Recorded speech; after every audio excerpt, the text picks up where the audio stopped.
ಸುರಪುರಕ್ಕೆ ಮಹಿಳಾ ಸರ್ಕಾರಿ ಪದವಿ ಕಾಲೇಜು ಸ್ಥಾಪಿಸಿ ಪದವಿ ಪರೀಕ್ಷಾ ಅಕ್ರಮಕ್ಕೆ ಕಡಿವಾಣ ಹಾಕಿ ಸಚಿನ್ ನಾಯಕ್ ಆಗ್ರಹ.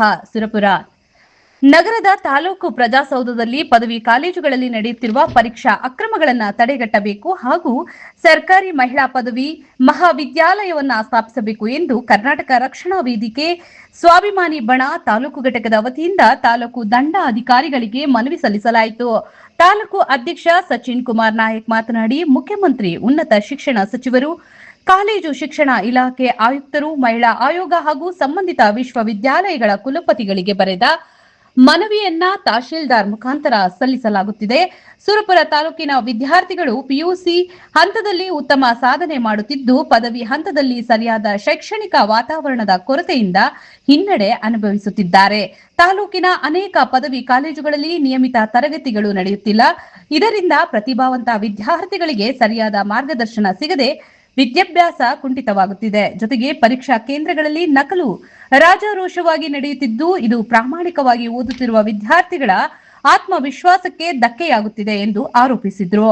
ಸಾಮೂಹಿಕ ನಕಲು ಪದ್ಧತಿಯಿಂದ ವಿದ್ಯಾರ್ಥಿಗಳು ಕೇವಲ ಅಂಕಗಳನ್ನು ಪಡೆಯುತ್ತಿದ್ದಾರೆ ಹೊರತು ಜ್ಞಾನವನ್ನ ಸಂಪಾದಿಸುತ್ತಿಲ್ಲ. ಇದರಿಂದ ಮುಂದಿನ ಉದ್ಯೋಗ ಹಾಗೂ ಸ್ಪರ್ಧಾತ್ಮಕ ಪರೀಕ್ಷೆಗಳಲ್ಲಿ ವಿದ್ಯಾರ್ಥಿಗಳು ಹಿನ್ನಡೆ ಅನುಭವಿಸುವ ಪರಿಸ್ಥಿತಿ ನಿರ್ಮಾಣವಾಗಿದೆ ಎಂದು ತಿಳಿಸಿದರು. ಗ್ರಾಮೀಣ ಭಾಗದ ವಿದ್ಯಾರ್ಥಿನಿಯರು ಉನ್ನತ ಶಿಕ್ಷಣಕ್ಕಾಗಿ ಹೆಚ್ಚಿನ ಸಂಖ್ಯೆಯಲ್ಲಿ ಬರುತ್ತಿದ್ದಾರೆ. ಆದರೆ ಕೋ ಎಜುಕೇಷನ್ ಕಾಲೇಜುಗಳಿಗೆ ಹೆಣ್ಣು ಮಕ್ಕಳನ್ನ ಕಳುಹಿಸಲು ಪೋಷಕರು ಹಿಂಜರಿಯುತ್ತಿದ್ದಾರೆ. ಇದರ ಪರಿಣಾಮವಾಗಿ ಕೆಲವರು ಖಾಸಗಿ ಕಾಲೇಜುಗಳಿಗೆ ಸೇರಿಸುತ್ತಿದ್ದು, ಆರ್ಥಿಕವಾಗಿ ಹಿಂದುಳಿದ ವಿದ್ಯಾರ್ಥಿನಿಯರು ಶಿಕ್ಷಣವೇ ನಿಲ್ಲಿಸುವ ಪರಿಸ್ಥಿತಿ ಎದುರಿಸುತ್ತಿದ್ದಾರೆ ಎಂದು.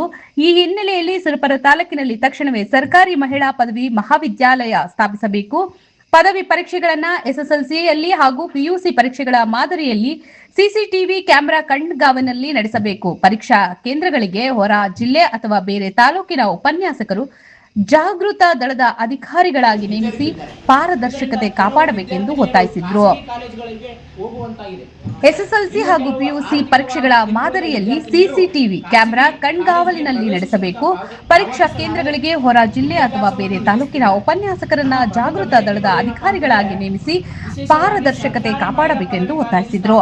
ಅದೇ ರೀತಿ ಕಾಲೇಜುಗಳಲ್ಲಿ ನಿಯಮಿತವಾಗಿ ತರಗತಿಗಳು ನಡೆಯುತ್ತವೆ ಎಂಬುದನ್ನು ಪರಿಶೀಲಿಸಲು ಅಧಿಕಾರಿಗಳು ಪೂರ್ವ ಸೂಚನೆ ನೀಡದೆ ಭೇಟಿ ನೀಡಿ ಪರಿಶೀಲನೆ ನಡೆಸಬೇಕು ಎಂದು ಆಗ್ರಹಿಸಿದರು. ವಿದ್ಯಾರ್ಥಿಗಳಿಗೆ ನ್ಯಾಯ ಸಿಗಬೇಕಾದರೆ ಪರೀಕ್ಷಾ ವ್ಯವಸ್ಥೆ ಪವಿತ್ರವಾಗಿರಬೇಕು. ನಕಲು ಮುಕ್ತ ಪರೀಕ್ಷೆಗಳು ಮಾತ್ರ ವಿದ್ಯಾರ್ಥಿಗಳ ನಿಜವಾದ ಭವಿಷ್ಯ ರೂಪಿಸಲು ಸಹಕಾರಿಯಾಗುತ್ತವೆ ಎಂದು ತಿಳಿಸಿದರು. ಈ ಸಂದರ್ಭದಲ್ಲಿ ಕಾಸಿಂ ಸಾಬ್ ಕಾನೂನು ಸಲಹೆಗಾರರು, ಗುರುನಾಥ್ ರೆಡ್ಡಿ, ಶೀಲವಂತ, ಗೋಪಾಲ್ ಬಾಗಲಕೋಟ್, ರಾಯಪ್ಪ ಸೈನೋದೋರ, ಮಲ್ಲಿಕಾರ್ಜುನ್ ಬಡಿಗೇರ, ಬಲಭೀಮು ಸಿದ್ದಾಪುರ ಇನ್ನಿತರರು ಉಪಸ್ಥಿತರಿದ್ದರು.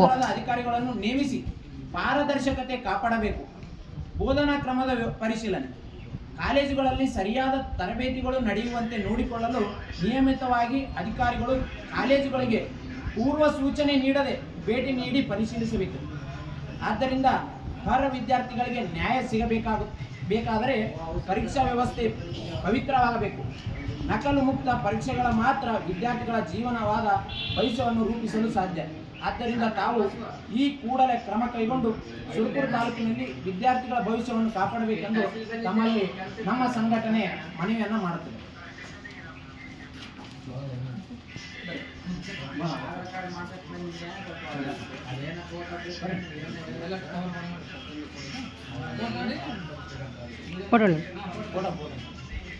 ಹಿಂಜರಿತಿದ್ದಾರೆ.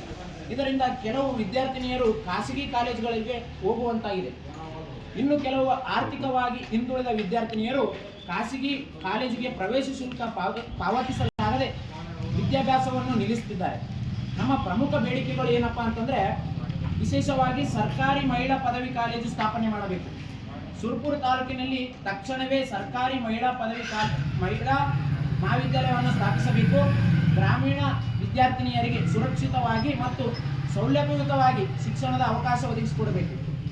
ಮತ್ತು ಸಿಸಿಟಿವಿ ಕಣ್ಗಾವಲು, ಎಸ್ಎಸ್ಎಲ್ಸಿ ಮತ್ತು ಪಿಯುಸಿ ಪರೀಕ್ಷೆಗಳ ಮಾದರಿಯಲ್ಲೇ ಪದವಿ ಪರೀಕ್ಷೆಗಳನ್ನು ಸಹ ಕಡ್ಡಾಯವಾಗಿ ಸಿಸಿ ಕ್ಯಾಮೆರಾಗಳ ಕಣ್ಗಾವಲಿನಲ್ಲಿ ನಡೆಯುವಂತಾಗಬೇಕು. ಕಟ್ಟುನಿಟ್ಟಿನ ಮೇಲ್ವಿಚಾರಣೆ, ಪರೀಕ್ಷಾ ಕೇಂದ್ರಗಳಿಗೆ ಹೊರ ಜಿಲ್ಲೆಯ ಅಥವಾ ಬೇರೆ ತಾಲೂಕಿನ ಕಾಯಂ ಉಪನ್ಯಾಸಕರನ್ನು ಜಾಗೃತ ದಳದ ಅಧಿಕಾರಿಗಳನ್ನು ನೇಮಿಸಿ ಪಾರದರ್ಶಕತೆ ಕಾಪಾಡಬೇಕು. ಬೋಧನಾ ಕ್ರಮದ ಪರಿಶೀಲನೆ, ಕಾಲೇಜುಗಳಲ್ಲಿ ಸರಿಯಾದ ತರಬೇತಿಗಳು ನಡೆಯುವಂತೆ ನೋಡಿಕೊಳ್ಳಲು ನಿಯಮಿತವಾಗಿ ಅಧಿಕಾರಿಗಳು ಕಾಲೇಜುಗಳಿಗೆ ಪೂರ್ವ ಸೂಚನೆ ನೀಡದೆ ಭೇಟಿ ನೀಡಿ ಪರಿಶೀಲಿಸಬೇಕು. ಆದ್ದರಿಂದ ಅರ್ಹ ವಿದ್ಯಾರ್ಥಿಗಳಿಗೆ ನ್ಯಾಯ ಬೇಕಾದರೆ ಪರೀಕ್ಷಾ ವ್ಯವಸ್ಥೆ ಪವಿತ್ರವಾಗಬೇಕು. ನಕಲು ಮುಕ್ತ ಪರೀಕ್ಷೆಗಳ ಮಾತ್ರ ವಿದ್ಯಾರ್ಥಿಗಳ ಜೀವನವಾದ ಭವಿಷ್ಯವನ್ನು ರೂಪಿಸಲು ಸಾಧ್ಯ.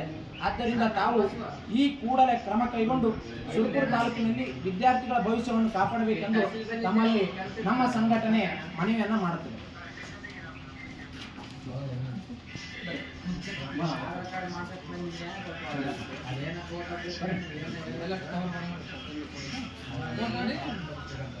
ಕೊಡೋಣ.